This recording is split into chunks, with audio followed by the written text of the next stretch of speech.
ಭಾರತವು ತನ್ನ ಬ್ರಿಕ್ಸ್ ಅಧ್ಯಕ್ಷತೆಯ ಅಂಗವಾಗಿ 2 ದಿನಗಳ ಬ್ರಿಕ್ಸ್ ಮಹಿಳಾ ಕಾರ್ಯಪಡೆ ಸಭೆಯನ್ನು ಕೇರಳದ ಕೊಚ್ಚಿಯಲ್ಲಿ ಇಂದಿನಿಂದ ಆಯೋಜಿಸುತ್ತಿದೆ.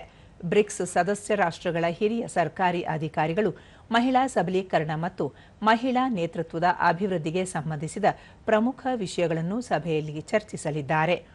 ಮಹಿಳಾ ನೇತೃತ್ವದ ಅಭಿವೃದ್ಧಿಯನ್ನು ಉತ್ತೇಜಿಸುವ ನಿಟ್ಟಿನಲ್ಲಿ ಸದಸ್ಯ ರಾಷ್ಟ್ರಗಳ ನಡುವೆ ಸಹಕಾರವನ್ನು ಮತ್ತಷ್ಟು ಬಲಪಡಿಸುವುದು ಸಭೆಯ ಪ್ರಮುಖ ಉದ್ದೇಶವಾಗಿದೆ.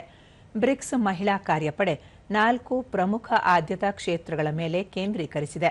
ಆಡಳಿತ ಮತ್ತು ನಾಯಕತ್ವದಲ್ಲಿ ಮಹಿಳೆಯರ ಭಾಗವಹಿಸುವಿಕೆ, ಮಹಿಳೆಯರ ಡಿಜಿಟಲ್ ಹಾಗೂ ಆರ್ಥಿಕ ಸೇರ್ಪಡೆ, ಮಹಿಳಾ ಉದ್ಯಮಶೀಲತೆ ಮತ್ತು ಕೌಶಲ್ಯಾಭಿವೃದ್ಧಿ ಹಾಗೂ ಹವಾಮಾನ ಕ್ರಿಯೆಯಲ್ಲಿ ಮಹಿಳೆಯರ ಪಾತ್ರ, ಆಹಾರ ಭದ್ರತೆ ಮತ್ತು ಪೋಷಣೆ ಸೇರಿವೆ.